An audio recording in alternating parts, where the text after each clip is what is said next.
Hello friends, ಎಲ್ಲರಿಗೂ ನಮಸ್ಕಾರ. ನಮ್ಮ ಟ್ರಾವೆಲ್ ವ್ಲಾಗ್ನ ಸೆಕೆಂಡ್ ಪಾರ್ಟನ್ನು ಇವತ್ತು ನಿಮ್ಮ ಜೊತೆ ಶೇರ್ ಮಾಡ್ತಾ ಇದ್ದೇನೆ. ನಾವು ಸಕಲೇಶಪುರದಲ್ಲಿರುವ ಕಲ್ಲುಮೆಟ್ಲು ಅಂತ ಹೇಳುವ ಒಂದು ರಿಸಾರ್ಟಲ್ಲಿ ಇದ್ದೇವೆ. ಇವತ್ತು ಬೆಳಗ್ಗೆ ನಾವೀಗ ಸನ್ರೈಸ್ ಪಾಯಿಂಟ್ ನೋಡ್ಲಿಕ್ಕೆ ಹೋಗ್ತಾ ಇದ್ದೇವೆ. ಆ್ಯಕ್ಚುಲಿ ಸ್ವಲ್ಪ ಕತ್ಲು ತುಂಬ ಇದ್ದಿದ್ದರಿಂದ ನಾವು ಸ್ವಲ್ಪ ಲೇಟ್ ಮಾಡಿದ್ವಿ. ಹಾಗಾಗಿ ಈಗ ಒಂದು 6:45, 7 ಆಗ್ತಾ ಇದೆ. ನಾವೀಗ ಹೊರಡ್ತಾ ಇದ್ದೇವೆ. ಮಕ್ಕಳು ದೊಡ್ಡವರು ಎಲ್ಲರೂ ಸೇರಿ ಒಂದು ಹುಮ್ಮಸ್ಸಿಂದ ಹೊರಡ್ತಾ ಇದ್ದೇವೆ. ಅಲ್ಲಿಗೆ ಹೋಗ್ಲಿಕ್ಕೆ ನಾವೀಗ ಟ್ರೆಕ್ ಮಾಡಬೇಕು. ಬೆಳಗ್ಗೆ ನಾಯಿ ಮರಿಗಳು ಕೂಡ ನಮ್ಮ ಜೊತೆ ಆಟಾಡ್ತಾ ಇದ್ದವು. ಇನ್ನು ನಾವು ವಾಕಿಂಗ್ ಹೋಗುವಾಗ ನಮ್ಮ ಜೊತೆನೂ ದೊಡ್ಡ ನಾಯಿಗಳು ಒಟ್ಟಿಗೆ ಬರ್ತಾ ಇದ್ದಾವೆ. ಬನ್ನಿ, ಟ್ರೆಕ್ ಮಾಡ್ತಾ ಎಷ್ಟು ದೂರ ನಡೀತೇವೆ ಅಂತ ನೋಡೋಣ. ಚಳಿ ಕೂಡ ಇದೆ ಹಾಗೂ ತಣ್ಣಗೆ ಗಾಳಿ ಕೂಡ ಬೀಸ್ತಾ ಇದೆ. ಎಲ್ಲರೂ ಮುಂದೆ ಹೋಗ್ತಾ ಇದ್ದಾಗೆ ನಾನು ಹಿಂದೆಯಿಂದ ವಿಡಿಯೋ ಮಾಡ್ತಾ ಮುಂದೆ ಹೋಗ್ತಾ ಇದ್ದೇನೆ. ಅಂಶು ಕೂಡ ನಮ್ಮ ಜೊತೆ ಟ್ರೆಕ್ಕಿಂಗಿಗೆ ಬರ್ತಾ ಇದ್ದಾನೆ. ಎಷ್ಟು ದೂರವರೆಗೆ ನಡೀತಾನಂತ ಹೇಳಿಬಿಟ್ಟು ಇನ್ನೂ ನೋಡಬೇಕು. ನೋಡಿ, ಚಳಿ ಅಂತ ಹೇಳಿಬಿಟ್ಟು ನಾನು ಕ್ಯಾಪ್ ಎಲ್ಲ ಹಾಕಿಬಿಟ್ಟು ಇವಾಗ ಟ್ರೆಕ್ಕಿಂಗ್ ಹೋಗ್ತಾ ಇದ್ದೇನೆ. ಇನ್ನು ತಣ್ಣಗೆ ಗಾಳಿ ಬೀಸ್ತದೆ ಅಂತ ಹೇಳಿ ಮಾಸ್ಕ್ ಕೂಡ ಹಿಡ್ಕೊಂಡಿದ್ದೇನೆ. ನೋಡಿ, ಸುತ್ತಲೂ ಮಂಜು ಬೀಳ್ತಾ ಇದೆ. ಇನ್ನೀಗ ಈ ಬೆಟ್ಟದಲ್ಲಿ ನಾವು ನಡ್ಕೊಂಡು ಮುಂದೆ ಹೋಗ್ತಾ ಇದ್ದೇವೆ. ಇನ್ನು ಬೆಟ್ಟದ ಕೆಳಗಡೆ ಮುಟ್ಲಿಕ್ಕೆ ಇನ್ನೂ ಸ್ವಲ್ಪ ದೂರ ಇದೆ. ಆ್ಯಕ್ಚುಲಿ ನಾವು ಇನ್ನೂ ಬೆಟ್ಟದ ಹತ್ರ ರೀಚ್ ಆಗಿಲ್ಲ. ಬೆಟ್ಟ ಹತ್ತಲಿಕ್ಕೆ ನಾವೆಲ್ಲರೂ ಎಕ್ಸೈಟ್ ಆಗಿದ್ದೇವೆ. ಬನ್ನಿ, ಈ ಟ್ರೆಕ್ಕಿಂಗ್ ಹೇಗಿರುತ್ತೆ ಅಂತ ನೋಡುವ. ಎಲ್ಲರೂ ಇದೇ ದಾರಿಯಲ್ಲಿ ನಡೆದು ನೋಡಿ ಒಂದು ಸಪೂರ ದಾರಿ ಮಾಡಿಟ್ಟಿದ್ದಾರೆ. ಸೊ ಇನ್ನೇನೀಗ ನಾವು ಬೆಟ್ಟ ಹತ್ತಲಿಕ್ಕೆ ಸ್ಟಾರ್ಟ್ ಮಾಡ್ತಾ ಇದ್ದೀವಿ. ಟ್ರೆಕ್ ಅಂತ ಹೇಳಿದ ಮೇಲೆ ಹಾಗೆ ಅಲ್ವಾ, ನಾವು ಯಾವುದಕ್ಕೂ ರೆಡಿ ಇರಬೇಕು. ಯಾವ ದಾರಿಯಲ್ಲಿ ಕೂಡ ನಡ್ಕೊಂಡು ಹೋಗಬೇಕು. ಯಾಕಂದರೆ ಜನರು ಹತ್ತಿಯೇ ಈ ಥರ ದಾರಿ ಮಾಡಿಟ್ಟಿರ್ತಾರೆ. ಸೊ ಎಲ್ಲರೂ ಮುಂದೆ ಸಾಗ್ತಾ ಇದ್ದೇವೆ. ನೋಡೋಣ. ಒಂದು ಸುಮಾರು ಹೈಟ್ ಬಂದ ಮೇಲೆ ನೋಡಿ ಈ ಥರ ಸುತ್ತಲೂ ಮಂಜು ಬೀಳ್ತಾ ಇರೋದು ಕಾಣಿಸ್ತಾ ಇದೆ. ಇನ್ನು ಮುಂದೆ ಹತ್ತಲಿಕ್ಕೆ ತುಂಬಾ ಇದೆ. ಎಲ್ಲರೂ ಸಣ್ಣ ಗ್ರೂಪಲ್ಲಿ ನಾವೀಗ ಹಂಚಿ ಹೋಗಿದ್ದೇವೆ. ಆ್ಯಕ್ಚುಲಿ ಮಂಜು ಬೀಳ್ತಾ ಇರೋ ಕಾರಣ ನಮ್ಗೆ ಇವಾಗ ಬೆಟ್ಟ ಕರೆಕ್ಟಾಗಿ ಕಾಣಿಸ್ತಾ ಇಲ್ಲ. ಆದರೆ ಬಿಸಿಲು ಬಂದ ಮೇಲೆ ನಮಗೆ ಬೆಟ್ಟ ಹತ್ತಲಿಕ್ಕೆ ಕಷ್ಟ ಆಗ್ತದೆ. ಹಾಗೆ ಎಲ್ಲರೂ ಒಬ್ಬರ ಹಿಂದೆ ಒಬ್ಬರು ಬೆಟ್ಟ ಹತ್ತಾ ಇದ್ದೇವೆ. ರಿಸಾರ್ಟ್ನ ಕೇರ್ ಟೇಕರ್ ನಮ್ಮ ಜೊತೆ ದಾರಿ ತೋರಿಸ್ತಾ ಇದ್ದಾರೆ. ಹಾಗಾಗಿ ಅವರ ಗೈಡೆನ್ಸ್ ಅಂಡರ್ ಹಾಗೂ ನಮ್ಮ 2 ನಾಯಿಗಳಿವೆ, ಅವುಗಳ ಗೈಡೆನ್ಸ್ನ ಅಂಡರಲ್ಲಿ ನಾವು ಇವಾಗ ಬೆಟ್ಟ ಹತ್ತಾ ಇದ್ದೇವೆ. ಸುಮಾರು ಮುಕ್ಕಾಲು ದಾರಿ ಬಂದಾಗಿದೆ. ನಮಗೆ ತುಂಬಾನೇ ಸುಸ್ತಾಯಿತು. ಹಾಗೆ ಇಲ್ಲೇ ಒಂದು ಕಡೆ ನಿಂತುಬಿಟ್ಟೆವು. ನನ್ನ ಹಸ್ಬೆಂಡ್ ನಾನಿನ್ನು ಮುಂದೆ ಬರಲ್ಲ, ನೀವೆಲ್ಲ ಹೋಗಿ ಅಂತ ಹೇಳಿದರು. ಅದಕ್ಕೆ ನಾನಂದೆ ಇಷ್ಟು ದೂರ ಬಂದು ನಾವು ಇನ್ನೊಂದು ಸ್ವಲ್ಪ ಹೋಗಲಿಲ್ಲ ಅಂತ ಹೇಳಿದರೆ ಆ ಮೊಮೆಂಟನ್ನು ನಾವು ಮಿಸ್ ಮಾಡ್ಕೊಳ್ತೇವೆ. ಹಾಗಾಗಿ ಸ್ವಲ್ಪ ರಿಲ್ಯಾಕ್ಸ್ ಆಗಿ ಮತ್ತೆ ನಾವು ನಡೆಯೋಣ ಅಂತ ಪ್ಲಾನ್ ಮಾಡಿದ್ದೆವು. ಆ್ಯಕ್ಚುಲಿ ಪಾಪ ಅಂಶುಗೆ ನಡೀತಾ ಏನೋ ತಾಗಿತ್ತು ಅಂತ ಹೇಳಿಬಿಟ್ಟು ಅಳ್ತಾ ಇದ್ದ. ಆದರೆ ಅವನು ಫುಲ್ ಟ್ರೆಕ್ಕಿಂಗ್ ಕಂಪ್ಲೀಟ್ ಮಾಡಿದ್ದಾನೆ. ಪಾಪ ನಡೆದು ಸುಸ್ತಾಯಿತು ಅವನಿಗೆ. ಫ್ರೆಂಡ್ಸ್, ನಾವೀಗ ಬೆಟ್ಟ ಹತ್ತಿ ಬೆಟ್ಟದ ಮೇಲೇನೆ ಇದ್ದೇವೆ. ಇನ್ನೂ ಸ್ವಲ್ಪ ದೂರ ಇದೆ ನಡ್ಕೊಂಡು ಹೋಗಲಿಕ್ಕೆ. ಇಲ್ಲಿ ಸರಿಯಾಗಿ ಮೊಬೈಲ್ ರೇಂಜ್ ಕೂಡ ಇರಲಿಲ್ಲ. ಹಾಗಾಗಿ ನಾವು ಎಲ್ಲಿದ್ದೇವೆ ಅಂತ ಹೇಳಿಬಿಟ್ಟು ಸ್ವಲ್ಪ ದೂರದಲ್ಲಿ ಫ್ಯಾಮಿಲಿ ಮೆಂಬರ್ಸ್ ಎಲ್ಲ ನಮಗೋಸ್ಕರ ಕಾಯ್ತಾ ಇದ್ರು. ನೀವೇ ನೋಡ್ತಾ ಇರ್ಬೋದು ಎಷ್ಟು ಜೋರಾಗಿ ಗಾಳಿ ಬೀಸ್ತಾ ಇದೆ ಅಂತ ಹೇಳಿ. ಸೊ ಫೈನಲಿ ನಾವು ಟ್ರೆಕ್ಕಿಂಗ್ ಮಾಡ್ತಾ ಇದ್ದೇವೆ ಅಂತ ಹೇಳಿ ಖುಷಿ ಕೂಡ ಆಗ್ತಾ ಇದೆ. ನಾನು ಆವಾಗ ಹೇಳಿದಾಗೆ ಎಲ್ಲರೂ ನಮಗೋಸ್ಕರನೇ ಕಾಯ್ತಾ ಇದ್ರು. ಇನ್ನು ನಾವೆಲ್ಲರೂ ಸೇರಿ ಒಟ್ಟಿಗೆನೆ ಮುಂದೆ ಹೋಗ್ತಾ ಇದ್ದೇವೆ. ಇನ್ನು ಎಲ್ಲಿಗೂ ಹೋಗೋದಿದ್ರು ಈ ಬ್ಯಾಗ್ ಒಂದು ನನ್ನ ಜೊತೆ ಇದ್ದೇ ಇರುತ್ತೆ. ಯಾಕಂತೇಳಿ ನನ್ನ ಮಗ ಮತ್ತು ಮಗಳಿಗೆ ಯಾವ ಹೊತ್ತಿಗೆ ನೀರು ಬೇಕಾಗುತ್ತೆ ಅಂತ ಗೊತ್ತಾಗೋದಿಲ್ಲ. ಹಾಗಾಗಿ ನಾನು ಯಾವತ್ತೂ ವಾಟರ್ ಬಾಟಲ್ ನಾನು ಕ್ಯಾರಿ ಮಾಡಿಯೇ ಮಾಡ್ತೇನೆ. ಸರಿ, ನಾವೀಗ ನೋಡಿ ಬೆಟ್ಟದ ತುದಿಗೆ ಬಂದಿದ್ದೇವೆ. ಇಲ್ಲಿ ನಾವಲ್ಲದೆ ಇನ್ನೂ ಸುಮಾರು ಜನ ಇಲ್ಲಿ ಇದ್ದಾರೆ. ಏನಂದರೆ ಈ ಅಕ್ಕಪಕ್ಕದಲ್ಲಿ ಸುಮಾರು ರೆಸಾರ್ಟ್ ಇದೆ. ಅವರೆಲ್ಲರೂ ಟ್ರೆಕ್ಕಿಂಗ್ ಅಂತ ಹೇಳಿ ಇದೇ ಬೆಟ್ಟದ ಮೇಲೆ ಬರ್ತಾರೆ. ಹಾಗಾಗಿ ಬೆಟ್ಟದ ಮೇಲೆ ಸುಮಾರು ಜನ ಇದ್ದಾರೆ. ಫೈನಲಿ ನಾವು ಬೆಟ್ಟದ ತುದಿಯನ್ನು ಹತ್ತಿದೆವು. ಇನ್ನು ನಡ್ಕೊಂಡು ಹೋದರೆ ಈ ಬೆಟ್ಟದಿಂದ ಇನ್ನೊಂದು ಬೆಟ್ಟಕ್ಕೆ ನಡ್ಕೊಂಡು ಹೋಗ್ಲಿಕ್ಕಾಗತ್ತೆ. ಮಕ್ಕಳನ್ನೆಲ್ಲ ಕರ್ಕೊಂಡು ಈ ಬೆಟ್ಟ ಹತ್ತಿದ್ದೇ ದೊಡ್ಡದು.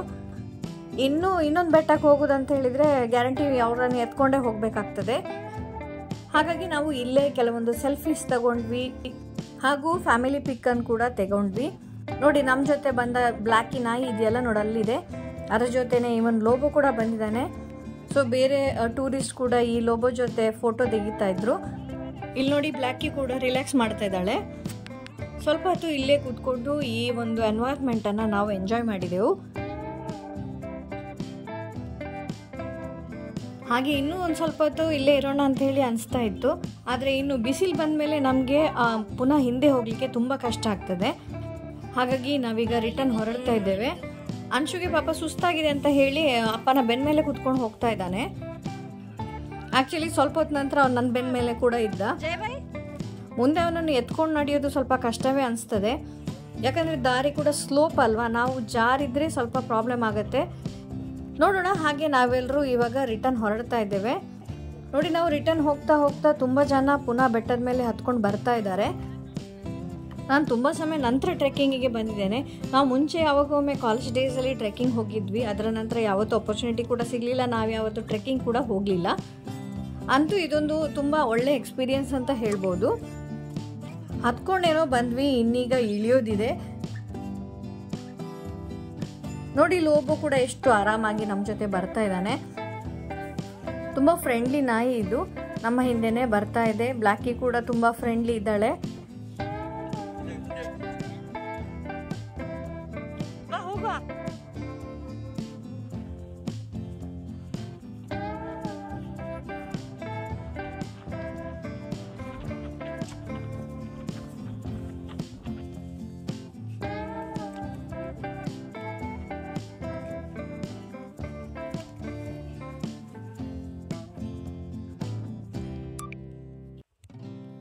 ಹೀಗೆ ಬೆಟ್ಟ ಇಳಿತಾ ಇಳಿತಾ ನಾನು ಹೆಚ್ಚು ಶೂಟ್ ಮಾಡಲಿಲ್ಲ. ಅದು ಅಲ್ಲದೆ ಇಳಿತಾ ಇರೋದ ಹಾಗೆ ನಾನೊಂದು 2 ಕಡೆ ಜಾರಿ ಬಿದ್ದೆ. ಆ್ಯಕ್ಚುಲಿ ಅಂಶು ಅವನ ಮಾಮನ ಜೊತೆ ಮುಂಚೆನೇ ಇಲ್ಲಿ ಬೆಟ್ಟ ಇಳಿದು ಬಿಟ್ಟಿದ್ದಾನೆ. ಎಲ್ರಿಗೂ ಸುಸ್ತಾಗಿದೆ, ಅದರ ಜೊತೆ ಹಸಿವೆ ಕೂಡ ಆಗಿದೆ. ಅದು ಅಲ್ಲದೆ ಇಲ್ಲಿ ಬ್ರೇಕ್ಫಾಸ್ಟ್ ಕೂಡ ರೆಡಿಯಾಗಿದೆ. ನಾವೆಲ್ಲರೂ ಬ್ರೇಕ್ಫಾಸ್ಟ್ ಮಾಡಲಿಕ್ಕೆ ಇವಾಗ ಹೋಗ್ತಾ ಇದ್ದೇವೆ. ಎಲ್ಲರೂ ಬರೋವರೆಗೆ ನಾವು ಸ್ವಲ್ಪ ಹೊತ್ತು ವೆಯ್ಟ್ ಮಾಡಿದ್ವಿ. ಸೊ ಬ್ರೇಕ್ಫಾಸ್ಟ್ ಟೈಮಲ್ಲಿ ಇಲ್ಲಿ ನೋಡಿ, ಸಣ್ಣ ಒಂದು ಪುಟ್ಟ ನಾಯಿ ಮರಿ ಬಂದಿದೆ. ಮಕ್ಕಳಿಗೆ ಈ ನಾಯಿ ಮರಿ ಜೊತೆ ಆಡೋದಂತ ಹೇಳಿದ್ರೆ ಭಾರಿ ಖುಷಿ ಆಗ್ತಾ ಇದೆ. ತಿಂಡಿ ಕೂಡ ಬಿಟ್ಟು ಅದ್ರ ಜೊತೆ ಆಟ ಆಡ್ತಾ ಇದ್ರು. ಸೊ ಇವತ್ತು ಬ್ರೇಕ್ಫಾಸ್ಟ್ಗೆ ಕಡುಬು ಇದೆ, ಸಾಂಬಾರಿದೆ, ಅದ್ರ ಜೊತೆ ಪುಲಾವ್ ಕೂಡ ಇತ್ತು. ಬ್ರೇಕ್ಫಾಸ್ಟ್ ಮಾಡಿ ನಾವು ಮುಂದೆ ಏನು ಇವೆಂಟ್ ಮಾಡೋದು ಅಂತ ಹೇಳಿ ಪ್ಲ್ಯಾನ್ ಮಾಡ್ತಾ ಇದ್ವಿ. ಇನ್ನು ಅಂಶು ಈ ಒಂದು ನಾಯಿ ಜೊತೆ ಆಟ ಇನ್ನೂ ಕೂಡ ಮುಗಿಲಿಲ್ಲ. ಸೊ ಬ್ರೇಕ್ಫಾಸ್ಟ್ ಎಲ್ಲ ಮಾಡಿ ನಾವೀಗ ಕೆಸರಲ್ಲಿ ವಾಲಿಬಾಲ್ ಆಡಲಿಕ್ಕೆ ಹೊರಡ್ತಾ ಇದ್ದೀವಿ. ವಾಲಿಬಾಲ್ ಅಂತ ಅಂದರೂ ಎಲ್ರಿಗೂ ವಾಲಿಬಾಲ್ ಆಡಲಿಕ್ಕೆ ಬರೋದಿಲ್ಲ, ಹಾಗಾಗಿ ನಾವು ಥ್ರೋಬಾಲ್ ಆಡೋಣ ಅಂತ ಹೇಳಿ ಪ್ಲ್ಯಾನ್ ಮಾಡ್ತಾ ಇದ್ದೇವೆ. ಸ್ವಲ್ಪ ಹಳೆ ಬಟ್ಟೆಯನ್ನು ಹಾಕ್ಕೊಂಡು ನಾವೀಗ ಕೆಸರಿಗೆ ಇಳಿತಾ ಇದ್ದೇವೆ.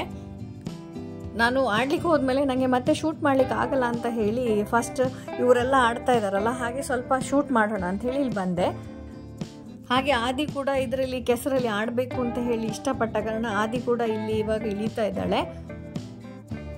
ಕೆಲವೊಂದು ಕಡೆ ಸ್ವಲ್ಪ ಸ್ಲಿಪರಿ ಇದೆ, ಗೊತ್ತಾಗದೆ ಹೋದರೆ ಜಾರಿ ಬೀಳೋದಂತೂ ಖಂಡಿತ. ಮೊದಲಿಗೆ ಆಡೋರೆಲ್ಲ ಫಸ್ಟ್ ಇಳೀಲಿ, ಆಮೇಲೆ ನಾನು ಹೋಗ್ತೇನೆ ಅಂತ ಹೇಳಿ ಪ್ಲ್ಯಾನ್ ಮಾಡ್ತಾ ಇದ್ದಾನೆ. ಹಾಗೆ ಈ ಕಡೆ ಅಂಶು ಮತ್ತು ವೃದ್ಧಿ ಇಬ್ಬರು ಈಚೆ ಪಾರ್ಕಲ್ಲಿ ಆಡ್ತಾ ಇದ್ರು. ಅವರನ್ನೊಮ್ಮೆ ನೋಡ್ಕೊಂಡು ಬರೋಣ ಅಂತೇಳಿ ಹೋದೆ. ಹಾಗೆ ಅಂಶುಗೆ ಉಯ್ಯಾಲೆಯಲ್ಲಿ ಕೂತ್ಕೊಳ್ಬೇಕಿತ್ತು. ಅವನನ್ನು ಕೂರಿಸಿ ನಾನು ಕೂಡ ಸ್ವಲ್ಪ ಹೊತ್ತು ಉಯ್ಯಾಲೆಯಲ್ಲಿ ಆಟ ಆಡಿದೆ. ಮಕ್ಕಳ ಜೊತೆ ನಾವು ಕೂಡ ಮಕ್ಕಳಾದ್ರೆ ಗಮ್ಮತ್ತಾಗತ್ತಲ್ಲ. ಆಲ್ರೆಡಿ ಬಿಸಿಲು ಬೀಳ್ತಾ ಇದೆ ನೋಡಿ. ಸೊ ಮಕ್ಕಳೆಲ್ಲ ರೋಪಲ್ಲಿ ಆಟ ಆಡ್ತಾ ಇದ್ದಾರೆ. ಸೂರ್ಯನ ಬಿಸಿಲು ಮರದ ಎಡೆಯಿಂದ ಬೀಳ್ತಾ ಇದೆ ನೋಡಿ, ಎಷ್ಟು ಚೆನ್ನಾಗಿ ಕಾಣಿಸ್ತಾ ಇದೆ. ಸ್ವಲ್ಪ ಹೊತ್ತು ಅಂಶುಗೆ ಆಟ ಆಡಿಸಿದ ಮೇಲೆ ನಾನು ಮತ್ತೆ ವಾಲಿಬಾಲ್ ಆಡಲಿಕ್ಕೆ ಹೊರಡ್ತಾ ಇದ್ದೇನೆ. ಬಿಸಿಲು ಜೋರಾಗೇ ಇದೆ, ಆದರೆ ಸೆಕೆ ಏನಿಲ್ಲ. ಆದರೆ ಈ ಬಿಸಿಲಲ್ಲಿ ಟ್ಯಾನ್ ಆಗೋದಂತೂ ಖಂಡಿತ. ನೋಡ್ತಾ ಇರ್ಬೋದು, ಇಲ್ಲಿ ಆಟ ಆಡ್ತಾ ಇದ್ದಾರೆ. ಆ್ಯಕ್ಚುಲಿ ನಾವು ಟ್ರಿಪ್ ಬಂದಿರೋ ನೆಕ್ಸ್ಟ್ ವೀಕಲ್ಲಿ ಒಂದು ಮ್ಯಾರೇಜ್ ಇತ್ತು. ಇನ್ನು ಆ ಫ್ಯಾಮಿಲಿ ಫಂಕ್ಷನಿಗೆ ನಾವು ಈ ಥರ ಟ್ಯಾನ್ ಆಗಿ ಹೋದರೆ ಹೇಗೆ ಕಾಣಿಸ್ತದಪ್ಪ ಅಂತ ಹೇಳಿ ಯೋಚನೆ ಮಾಡ್ತಾ ಇದ್ವಿ. ಆದರೂ ಈ ಮೊಮೆಂಟನ್ನಂತೂ ನಾವು ಎಂಜಾಯ್ ಮಾಡಲೇಬೇಕು ಅಲ್ವಾ. ಹಾಗೆ ಕೆಸರಲ್ಲಿ ವಾಲಿಬಾಲ್ ಆಗಿ ಮಧ್ಯಾಹ್ನ ಊಟ ಮಾಡಿ ನಾವು ಮಧ್ಯಾಹ್ನ ನಂತರ ಸ್ವಿಮ್ಮಿಂಗ್ ಪೂಲಲ್ಲಿ ಆಟ ಆಡ್ಲಿಕ್ಕೆ ಬಂದಿದ್ದೇವೆ. ಮಧ್ಯಾಹ್ನ ಒಂದು 3 ಗಂಟೆ ನಂತರ ನಾವು ಮತ್ತೆ ಎಲ್ಲರೂ ಸ್ವಿಮ್ಮಿಂಗ್ ಪೂಲಲ್ಲಿ ಥ್ರೋಬಾಲ್ ಆಟ ಆಡಿದೆವು. ಸೊ ನಾನು ಕೂಡ ಆಟ ಆಡ್ತಾ ಇದ್ದರಿಂದ ಶೂಟಿಂಗ್ ಮಾಡಲಿಕ್ಕೆ ಆಗಿಲ್ಲ, ಸೊ ಸಾರಿ. ಸೊ ಪೂಲ್ ಸೈಡ್ನ ಕೆಲವೊಂದು ಕ್ಲಿಪ್ಪಿಂಗನ್ನು ನಾನು ಇಲ್ಲಿ ಆ್ಯಡ್ ಮಾಡ್ತಾ ಇದ್ದೇನೆ. ನನ್ನ ಅತ್ತೆ ಕೂಡ ಸ್ವಿಮ್ಮಿಂಗ್ ಮಾಡಿ ಪೂಲನ್ನು ಎಂಜಾಯ್ ಮಾಡ್ತಾ ಇದ್ದಾರೆ. ಸಂಜೆವರೆಗೆ ಪೂಲಲ್ಲಿ ಆಡಿ ಆಮೇಲೆ ನಾವು ಫ್ರೆಶನ್ ಅಪ್ ಆಗಿ ನೋಡಿ ಇವಾಗ ಈವ್ನಿಂಗ್ ಸ್ನ್ಯಾಕ್ಸ್ ಎಲ್ಲ ಮುಗಿಸಿ ಇವಾಗ ಸಾಧಾರಣ ಒಂದು 7 ಗಂಟೆ ಆಗ್ತಾ ಇದೆ. ಮತ್ತೆ ಇವರು ಕ್ಯಾಂಪ್ ಫೈರ್ ಹಾಕಿದ್ದಾರೆ. ಅದು ಅಲ್ಲದೆ ಇವತ್ತು ನ್ಯೂ ಇಯರ್ ನೈಟ್. ಎಲ್ಲರೂ ರಾತ್ರಿ 12 ಗಂಟೆಗೋಸ್ಕರ ಕಾಯ್ತಾ ಇದ್ದೇವೆ. ರಿಸಾರ್ಟಲ್ಲಿ ಆಲ್ರೆಡಿ 10:30 ಆಗುವಾಗಲೇ ಎಲ್ಲರೂ ಊಟ ಫಿನಿಶ್ ಮಾಡಲಿಕ್ಕೆ ಅವರು ಅರೇಂಜ್ ಮಾಡಿದ್ರು. ಅದರ ನಂತರ ನಾವು ಒಂದು ಸ್ವಲ್ಪ ಟೈಮ್ ಪಾಸ್ ಮಾಡಲಿಕ್ಕೆ ಕೆಲವೊಂದು ಗೇಮ್ಸನ್ನೆಲ್ಲ ಆಡಿದ್ವಿ. ಅದರಲ್ಲಿ ದಂಸ್ಟರಾಸ್ ಕೂಡ ಒಂದು. ಹೀಗೆ ಆಟಾಡ್ತಾ ನೋಡಿ 12 ಗಂಟೆ ಆಗುವಾಗ ಕೇಕ್ ಕಟ್ಟಿಂಗ್ ಇತ್ತು. ಹಾಗೆ ನಾವೀಗ ಟೈಮರ್ ಹಾಕಿದ್ದೇವೆ. 12 o'clock ಆಗ್ತಾ ಇದ್ದಾಗೆ ನಾವೆಲ್ಲರೂ ಸೇರಿ ಕೇಕ್ ಕಟ್ ಮಾಡ್ತಾ ಇದ್ದೇವೆ.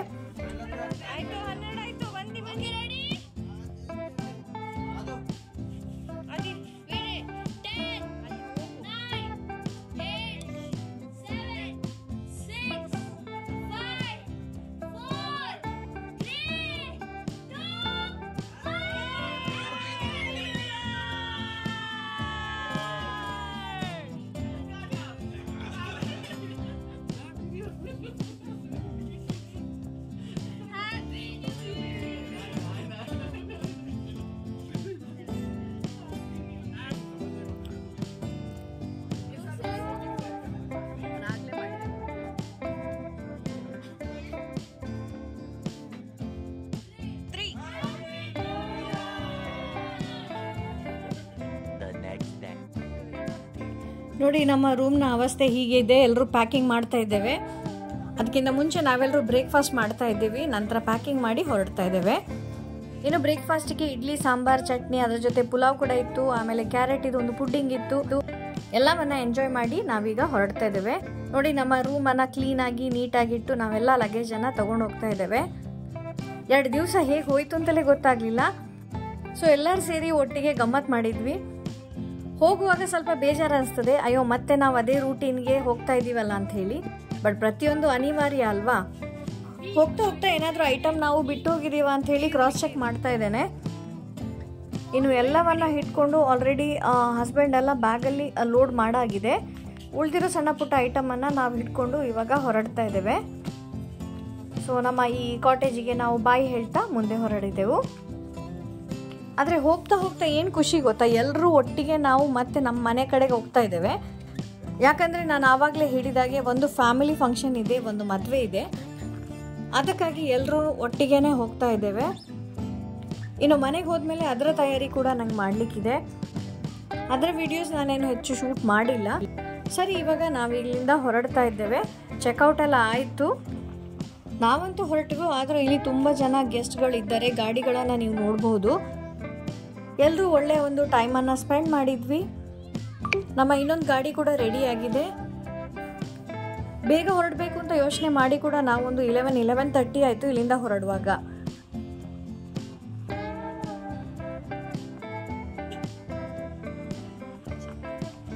ನಮ್ಮ ಗಾಡಿ ಈಗ ಫಸ್ಟ್ ಹೋಗ್ತಾ ಇದೆ. ನನ್ನ ಮಗ ನೋಡಿ ನನಗೆ ಟಾಟಾ ಮಾಡ್ತಾ ಇದ್ದಾನೆ. ಸೊ ಇವ್ರ ನಂತರ ನಮ್ಮ ಬೈಕರ್ ಭಯ್ಯ ಕೂಡ ಹೊರಡ್ತಾ ಇದ್ದಾರೆ. ಇನ್ನೊಂದು ಗಾಡಿ ಕೂಡ ರೆಡಿ ಇದೆ. ಹಾಗೆ ನಾವು ನಮ್ಮ ಈ ವರ್ಷದ ಎಂಡಲ್ಲಿ ಈ ಟ್ರಿಪ್ಪನ್ನು ಎಂಜಾಯ್ ಮಾಡಿದೆವು. ಇನ್ನು ಹೋಗ್ತಾ ಹೋಗ್ತಾ ನಾವು ಚಾರ್ಮಾಡಿ ಘಾಟಿಂದಾಗಿ ಹೋಗ್ತಾ ಇದ್ದೇವೆ. ಯಾಕಂದರೆ ಶಿರಾಡಿ ಘಾಟ ರೋಡ್ ತುಂಬಾ ಹಾಳಾಗಿತ್ತು. ನಮಗಂತೂ ಸುಸ್ತಾಯಿತು. ಆದರೆ ಇದು ರೂಟ್ ಆದರೂ ಪರವಾಗಿಲ್ಲ. ಹೀಗೆ ನಾವು ಟ್ರಾವೆಲ್ ಮಾಡುವಾಗ ಕೂಡ ಈ ಗುಡ್ಡ ಬೆಟ್ಟವನ್ನು ನೋಡ್ತಾ ಎಂಜಾಯ್ ಮಾಡ್ತಾ ಹೋದೆವು. ಸೊ ಫ್ರೆಂಡ್ಸ್, ಹೀಗೆ ನಾವು ನಮ್ಮ ಇಯರ್ ಎಂಡ್ನ ಒಂದು ಟ್ರಿಪ್ಪನ್ನು ಎಂಜಾಯ್ ಮಾಡಿದೆವು. ಇನ್ನು ಇವತ್ತಿನ ವಿಡಿಯೋವನ್ನು ಮುಗಿಸ್ತಾ, ನೀವು ನನ್ನ ಚಾನಲ್ಗೆ ಹೊಸಬರಾಗಿದ್ದಲ್ಲಿ ಅಥವಾ ನನ್ನ ಚಾನಲ್ನ ಸಬ್ಸ್ಕ್ರೈಬ್ ಮಾಡದೇ ಇದ್ದಲ್ಲಿ ಖಂಡಿತವಾಗಿಯೂ ಸಬ್ಸ್ಕ್ರೈಬ್ ಮಾಡಿ. ಎಲ್ಲರನ್ನೂ ಇನ್ನೊಂದು ವಿಡಿಯೋದಲ್ಲಿ ಸಿಗ್ತೇನೆ. Till then take care and bye.